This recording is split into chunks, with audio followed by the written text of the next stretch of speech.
salve a Maria Imaculada, que Deus te abençoe. Seja muito bem-vindo a mais um vídeo aqui do canal. Você que ainda não é inscrito no canal, inscreve aqui no canal, deixe sua curtida, comenta aqui embaixo o que achou do vídeo e compartilha, porque quem compartilha também evangeliza. Vamos estar falando hoje sobre um tema um pouco polêmico. Vamos estar falando hoje sobre vida sexual no casamento, sobre castidade no casamento, e ao longo do vídeo a gente vai esclarecendo mais sobre esse assunto. No final do vídeo também vou estar vou estar dando uma direção sobre um livro de um teólogo muito conhecido, onde vai trazer para você a resposta de muitas perguntas. Não atento a responder todas as perguntas no vídeo só, mas vou dar um esclarecimento.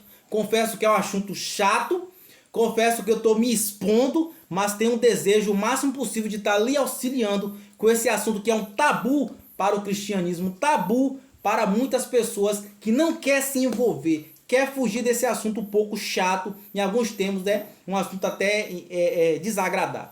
Mas vamos tentar da melhor maneira possível.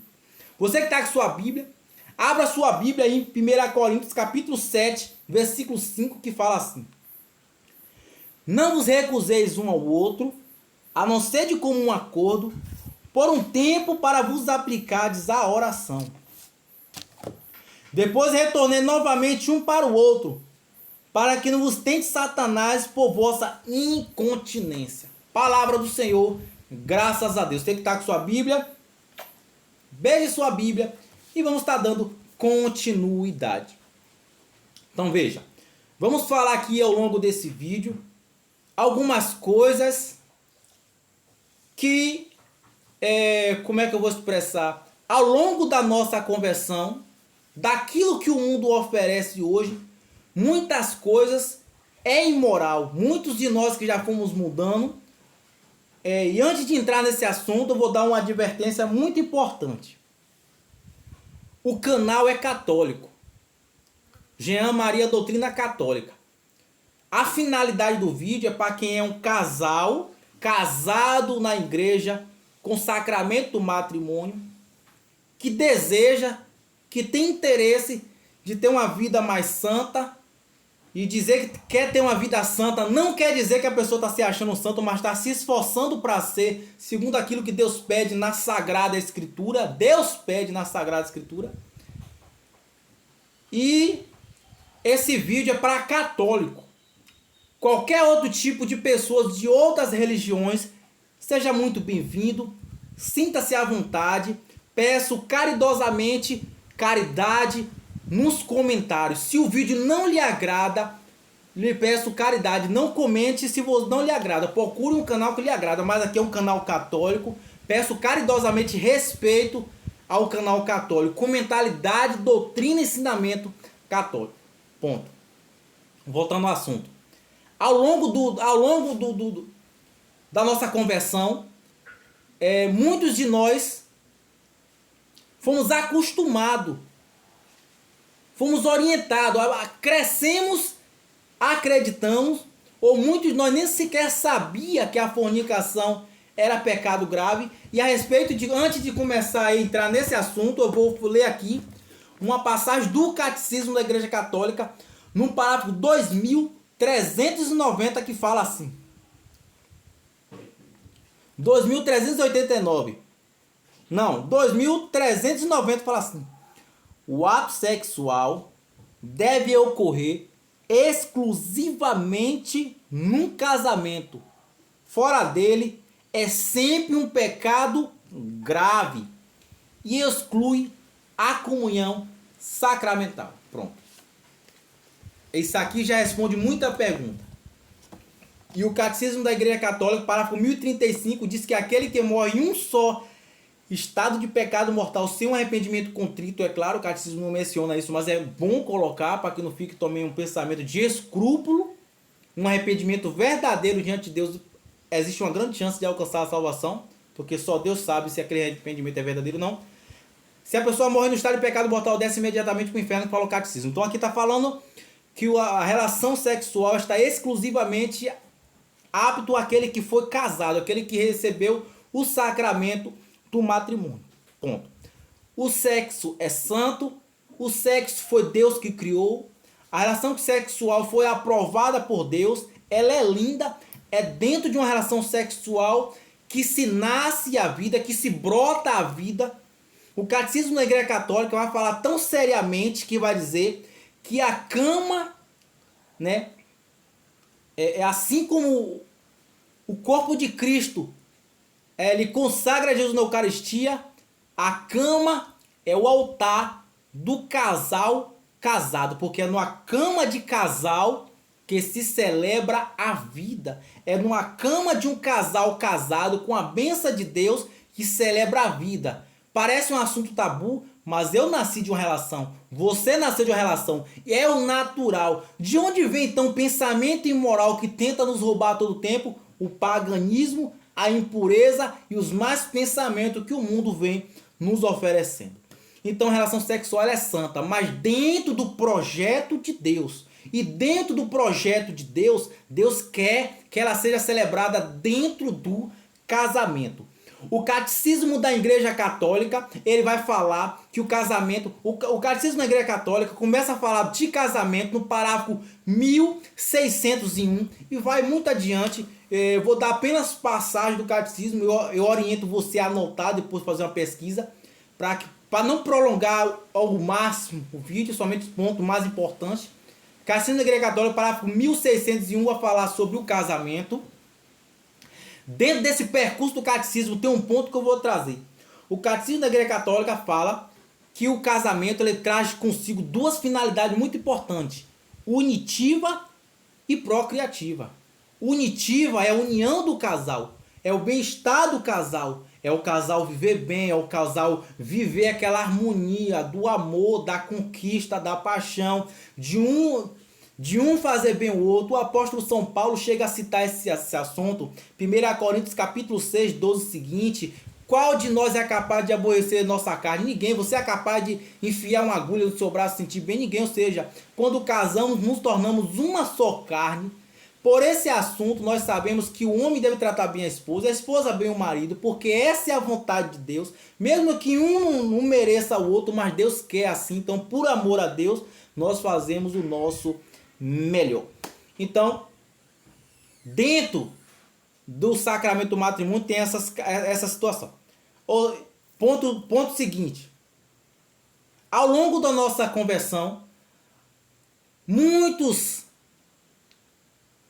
paganismos ele vai adentrando no matrimônio, porque outrora muitos de nós viviam uma vida mundana, uma vida pecaminosa, uma vida pagã, uma vida imoral, uma vida longe do amor de Deus, e as práticas impuras que desagradam a Deus, muitos de nós, muitos trazeram do mundo, da pornografia, da desordem do mundo, da imoralidade, e trazem para dentro da sua cama, para dentro do seu casamento, então trazendo para dentro do casamento a imoralidade, o paganismo, o mundanismo, e aí ofendendo a Deus, cometendo pecado grave com a sã consciência de que vive uma vida santa porque já se casou. Depois de casado pode tudo? Não, não pode tudo. Então, algumas práticas aqui eu vou ter que citar. Sexo anal é irregular, não é recomendável pela igreja. Sexo anal é um pecado grave. Sexo oral é um pecado grave. Todas essas formas que não for uma forma natural criada por Deus, tudo aquilo que fugir do natural é imoral. Dentro dessa explicação, a mente da gente começa a se abrir. Sexo anal não é da maneira natural. Por quê? Porque não gera vida daquela maneira. Sexo anal, sexo oral é imoral, é pecado grave. A igreja não concorda, não apoia. E dentro disso, num livro que eu vou apresentar no final desse vídeo, vou trazer uma explicação mais clara. Dentro da Sagrada Escritura, quero trazer para vocês também uma outra explicação importante. Gênesis capítulo 38, versículo 9. Também quero trazer para vocês algo importantíssimo em relação disso que nós temos falado. Gênesis capítulo 38, versículo 9, que vai dizer assim: mas Onã, que sabia que sua posteridade não seria dele, maculava-se por terra cada vez que se unia a uma mulher do seu irmão para não dar a ele posterioridade. Seu comportamento desagradou o Senhor, que o feriu de morte também.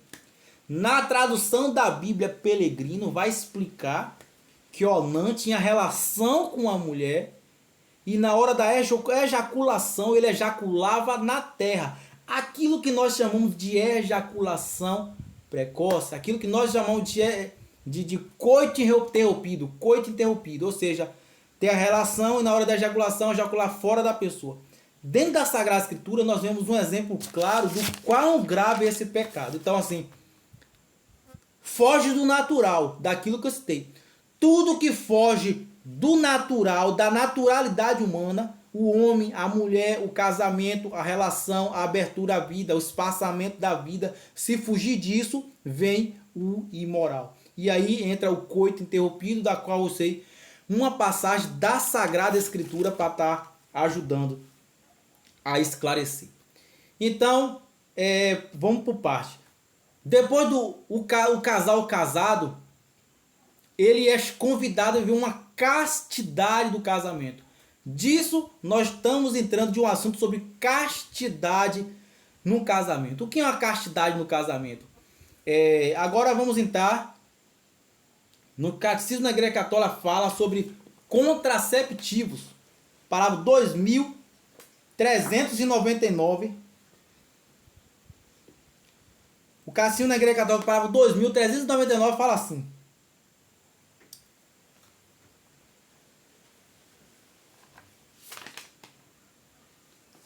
a regulação da natalidade representa um dos aspectos da paternidade e da maternidade responsável. A legitimidade das intenções dos esposos não justifica recurso a meio moralmente inadmissíveis. O catecismo conclui: por exemplo, esterilização direta ou contracepção. Nós já sabemos, se não sabemos, vamos saber agora, que também não é permitido pela igreja, não é apoiado pela igreja, é visto como um pecado grave, todo e qualquer meio de contraceptivo, com base no Catecismo da Igreja Católica, parágrafo 2399. Então a igreja não apoia o anticoncepcional, o preservativo, o DIU, a pílula do dia seguinte. Todos esses meios que impedem a vida é considerado contraceptivo, né? Tem outro também que eu não estou me recordando, ligar as trompas, como se diz, né? Aquela cirurgia que liga as trompas, que a mulher não pode mais ter filho. Tudo isso é considerado pecado. Claro, se a mulher já ligou, já fez essa cirurgia, não sabia, não recai sobre ela tanto da culpa. Não vou entrar nesse assunto agora que não convém. Mas sabemos que tudo isso a igreja vê como um pecado grave. A igreja orienta o método natural, conhecido como método Billis. Também vou estar falando sobre isso ao longo de apresentar um livro. O método Billis é um método natural onde a mulher vai conhecer seu corpo. Uma vez que ela conhece seu corpo, ela vai entrar na dialecta de uma tabelinha, onde ela vai fazer um estudo dos 30 dias do mês para conhecer seu corpo, para compreender qual o período que ela está infértil ou infértil. Semelhante à terra. Quando chove bastante, a terra está fértil. Quando está o verão, a terra está infértil. Aqui é só um exemplo, não é exatamente dessa maneira. E então a mulher vai se entender e dessa maneira ela vai começar a estudar o período que ela se encontra fértil e o período que ela se encontra infértil. E aqui eu vou abrir um parênteses para um assunto mais delicado ainda, que vou me expor até o limite, até onde eu posso. O Catecismo da Igreja Católica, ele fala de dois tipos de ignorância. A ignorância vencível. Qual que é a ignorância vencível? Aquelas pessoas que fogem de aprender uma coisa com medo da consequência. Bom exemplo, eu não vou ler muito a Bíblia não, porque quanto mais eu aprendo, mais eu tenho que viver. Eu não vou buscar aprender muito não, porque Deus sabe, né? Pela ignorância Deus vai me salvar. Esse tipo de ignorância não é convincente. É a pessoa que não quer buscar aprender e Deus irá lhe pedir conta porque a pessoa não quer aprender. Outro tipo de ignorância é a ignorância invencível. E é especificamente aqui que eu devo entrar. Entre os contraceptivos que foram citados e outros que se enquadram a esse meio, existe mulheres que têm consigo uma rudeza. A mente é rude. É aquilo que o catecismo em cima. A ignorância invencível. A pessoa não tem capacidade de entender. Por mais que se explique, por mais que passe para ela, ela não consegue compreender. E existe pessoas assim. Nesse caso delicado que a pessoa não consegue compreender, o que se direciona, Jean? Procure um sacerdote prudente, converse sobre sua situação, busque vídeos, busque aprender, mas também não se condene em relação a esse assunto, que virou uma polêmica muito grande sobre a questão do método bíblico. Mas, como eu gosto de usar essa linguagem, né, para não dar desperto com Deus, né, que algumas pessoas podem dizer, não, mas eu não aprendi. Lembre-se, o Catecismo da Igreja Católica, parágrafo 1038, vai dizer que seremos julgados por Deus por aquilo que a gente fez, seremos julgados por Deus por aquilo que a gente não fez, e seremos julgados por Deus por aquilo que a gente tinha oportunidade de fazer também não fez. Então, se Deus lhe deu racionalidade, um bom intelecto, uma inteligência, com oração, com dedicação, com insistência, sua mente tinha a capacidade de aprender e você não quis aprender, aí será com você e Deus. Mas o Catecismo da Igreja Católica, parágrafo 1038, é claro. Estou aqui alertando sobre passagem do Catecismo, onde o seu discernimento vai dizer a parte. Há tipos de pessoa que não tem capacidade de compreender. Há tipos de pessoa que tem capacidade de aprender e não quer buscar. Tem pessoas que também já estão com medo de ter o filho.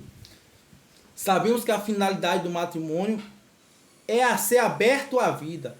Apesar da igreja também orientar a espaçar o tempo de um filho para o outro. A igreja quer, Deus quer crescer e multiplicar. É usado no livro do Gênesis capítulo 1. Tanto que São Paulo vai falar aqui.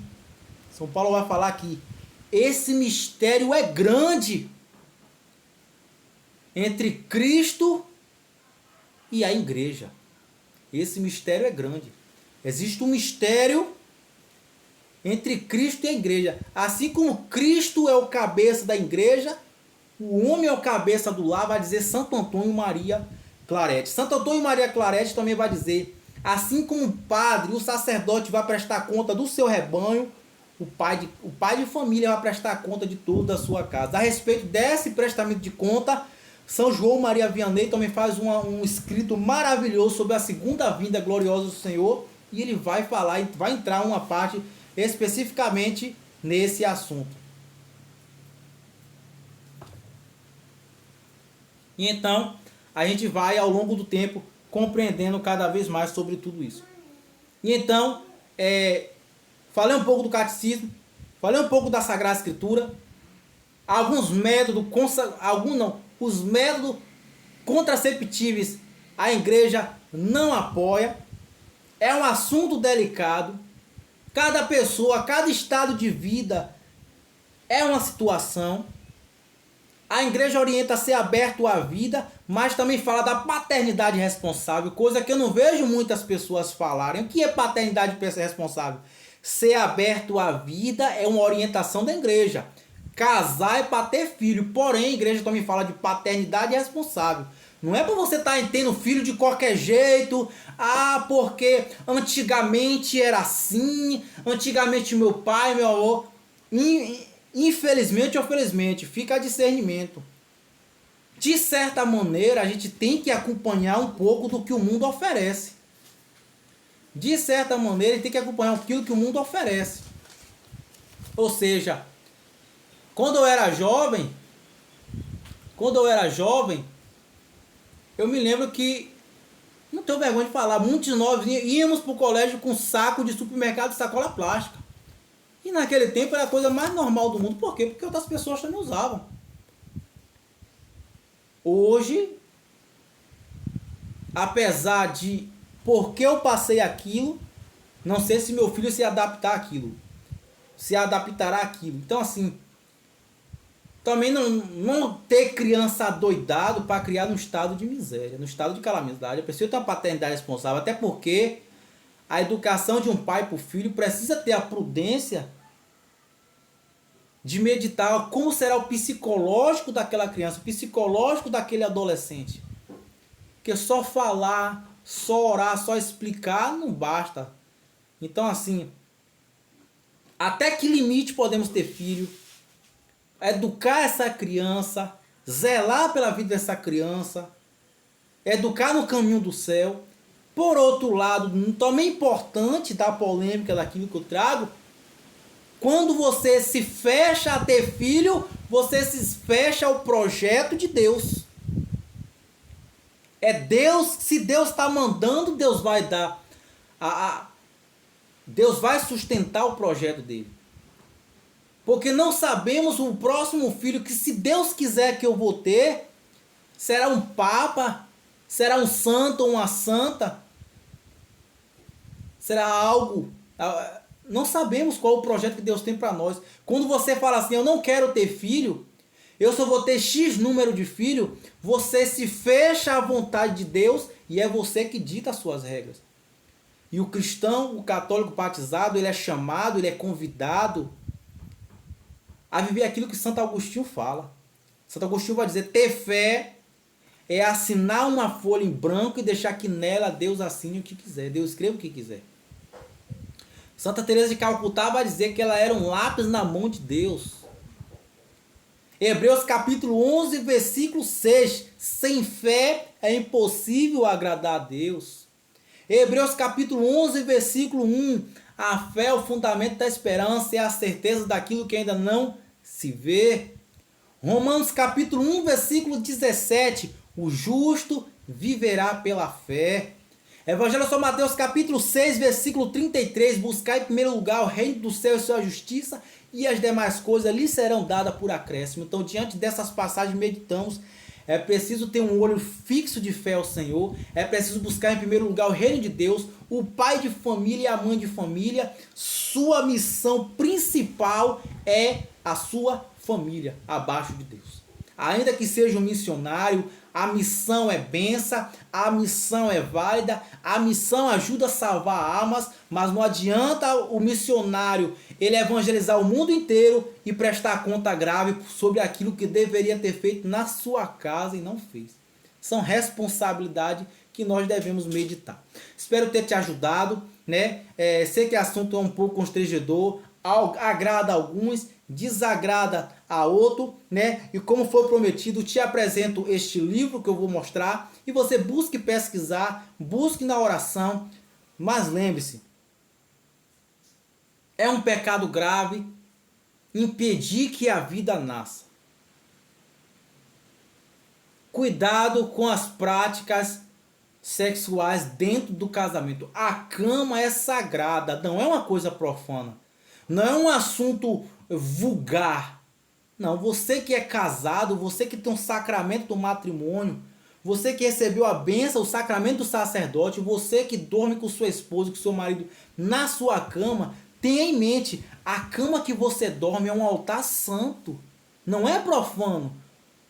Comete profanações que está fora do sacramento. É escolha de vida, não estou falando mal de ninguém. Mas você que tem um casamento, então... E dentro dessa sexualidade, o apóstolo São Paulo fala que julgará os adúlteros e os impuros. Toda impureza, todo o egoísmo que foi praticado na relação sexual, prestaremos contas a Deus.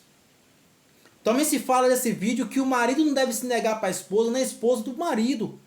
Para evitar, às vezes a mulher não quer ter relação sexual com o seu marido e ela expõe o marido à tentação de Satanás.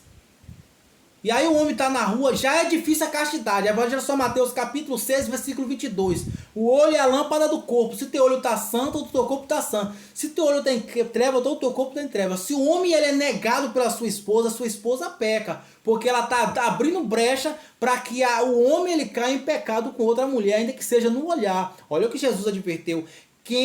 Aquele que olhar um olhar para a mulher já adultera, né?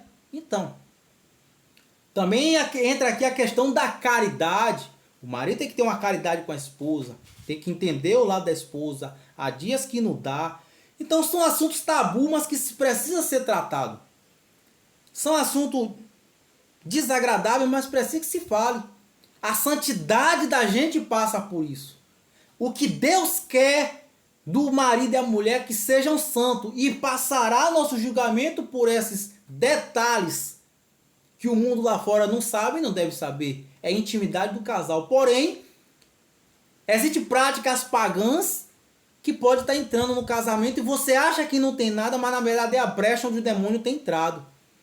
Então um casal casado não deve admitir dentro da sua relação sexual pornografia. Homem casado, homem nenhum deve ver pornografia. O castigo não fala que é pecado grave. Casal casado não deve colocar pornografia com a linguagem de apimentar a relação sexual, é pecado grave. Você está usufruindo do prazer de outra pessoa, da imoralidade de outra pessoa, trazendo para a sua cama. Você está trazendo a prostituição do mundo para a sua cama, para um lugar sagrado. O lugar que você dorme, que tem relação com sua esposa, é abençoado por Deus. Não misturar as coisas. Então é sagrado por Deus, principalmente para o que se abriu a vida. Vida é vida, a igreja sempre a favor da vida. Então assim, filme pornográfico no casamento não convém, sexo oral, sexo anal não convém. Também entra aqui em questão que o marido e a mulher procurem sempre viver o casamento, uma relação saudável de amizade. E esse assunto que é um assunto às vezes, como já citei ao longo do vídeo, vergonhoso, a palavra mais vergonhoso, às vezes a pessoa foge até entre casais de conversar, mas é necessário. É necessário que tenha esse livre-arbítrio de conversa de um com o outro. Porque é na brecha que o homem não quer contar para a esposa que o inimigo está mirando para lhe derrubar. É na brecha da esposa que não quer se abrir para tirar uma dúvida, para esclarecer para o marido aquilo que ela não gosta, aquilo que ela não gosta dele, aquilo que ela não acha bom, aquilo que poderia ser esclarecido numa conversa, tanto do homem para a mulher como mulher para o homem. É a brecha que o inimigo está mirando para te derrubar. E já vivemos em batalha espiritual intensa, então toda vigilância é bem-vinda. Seja bem-vinda a vigilância. Então eu penso que é um assunto que se deve ser tratado com oração, pedindo a sempre Nossa Senhora que ilumine vossa mente, clame o Espírito Santo, vem me orientar, vem me iluminar, vem me mostrar o que eu posso fazer, vem me mostrar a maneira de caminhar segundo a vontade de Deus, a vontade de Deus. Vá sempre rezando seu texto, seu rosário, pedindo ao Espírito Santo, a Virgem Maria, para que lhe ilumine, lhe oriente, lhe forme, lhe eduque a ser um cristão e uma cristã segundo a vontade de Deus, ainda na relação mais íntima do seu casamento. Precisa ter vigilância, precisa ter santidade. O próprio Deus pede santidade. Lembra de Hebreus capítulo 12, versículo 14? Buscai a paz e a santidade, sem a qual ninguém verá a Deus. Sem a santidade não veremos a Deus. Fala a Bíblia. Não é o que Jean acha, é o que a Bíblia fala, e eu estou com a Sagrada Escritura, porque São Jerônimo vai dizer: ignorar a Sagrada Escritura e ignorar o próprio Cristo. E o Catecismo da Igreja Católica, do parágrafo 1030 a 1033, vai dizer que o coração do cristianismo, do católico, dos que cursam teologia, é a Bíblia, a Sagrada Escritura. Então, assim, certas práticas mundanas, pagãs, tudo aquilo que se passa no site pornográfico, tudo aquilo que se passa, aquilo é imoral. Tudo aquilo que, entre aspas, para apimentar, nem tudo é possível. Mas há coisas que podem. A mulher ela pode se sensualizar para o seu marido. É lícito, é natural, é necessário que a mulher ela zele por si, ela zele pela sua aparência, ela zele pelo seu ser para atrair seu marido. Por quê? Para que seu marido não tenha interesse em outra mulher lá fora. Não é o que ele quer, é a nossa natureza corrompida. Nós devemos ser vigilantes, nós devemos ser sinceros com nós mesmos. O homem é inclinado a olhar para a mulher. Se você não quer que seu marido olhe para uma mulher na rua, seja uma mulher zelosa consigo, arrume seu cabelo, arrume seu corpo, perfume seu corpo, seduza seu marido. Não há nada de imoral nisso, isso é lícito, moral e necessário. Conquiste seu marido. O marido, da mesma maneira, conquiste sua esposa. Faça sua barba, corte seu cabelo, se perfume, compre presente, leve para sair, evite discussões. Casamento é uma missão, mas o catecismo fala a finalidade unitiva e procriativa. A unitiva não se separa da procriativa, porque também tem pessoas que pensam um pouquinho para a direita demais. Não, marido e mulher é só para ter filho. Não somos animais. Nós temos a finalidade unitiva, a união, a convivência, o bem-estar. Isso inicia uma boa relação, até porque o marido e a mulher vivendo num ambiente cristão, católico, educado, com a graça, com o ensinamento de Deus, terá estruturas espirituais em Deus para criar essa criança, que é a finalidade de educar para o céu. Não é só ter criança e deixar à toa, é ser aberto à vida e educar para o céu. O caminho da fé católica, batizar as crianças, ensinar o texto, amar Jesus, o testemunho do santo, etc, etc e etc. Disso tudo tento ser o mais claro o máximo possível. Espero que tenha te ajudado. Compartilhe esse vídeo. O livro é esse aqui, um livro de professor Felipe Alquino. Chama Vida Sexual no Casamento. É um livro fino, qualquer pessoa que não tenha um hábito de leitura lê. 142 páginas ou até menos que isso. Trata de diversas coisas, trata sobre castidade, trata castidade no matrimônio, trata sobre contraceptivo, sobre método Billy, todas as dúvidas que eu citei aqui, o livro fala com mais profundidade. É um teólogo que fala aqui, não eu. De tudo aquilo que você possa precisar. Tire um print, procure um livro. Comprei o meu pela Shopee, você pode achar também no Mercado Livre, vários outros sites. Canção Nova também, para quem vê Canção Nova. Esse vídeo é para quem quer buscar a salvação, para quem quer ser santo, para quem é católico. De outras denominações, respeite o seu modo de vida. Salve Maria Imaculada, Deus abençoe. Deixe uma curtida, deixe seu comentário. Se você não sabe comentar, coloque um amém. Vai ajudar que esse vídeo alcance mais casais. E quem sabe pode ajudar tantos e tantos casais que ficam um pouco perdidos nesse assunto polêmico, né? Peço perdão se falei algo que não foi adequado. Se errei também, peço perdão primeiramente a Deus e a vocês. Tragam para mim materiais de acordo com a igreja, para a gente continuar estudando e aprendendo. Salve Maria Imaculada, que Deus te abençoe.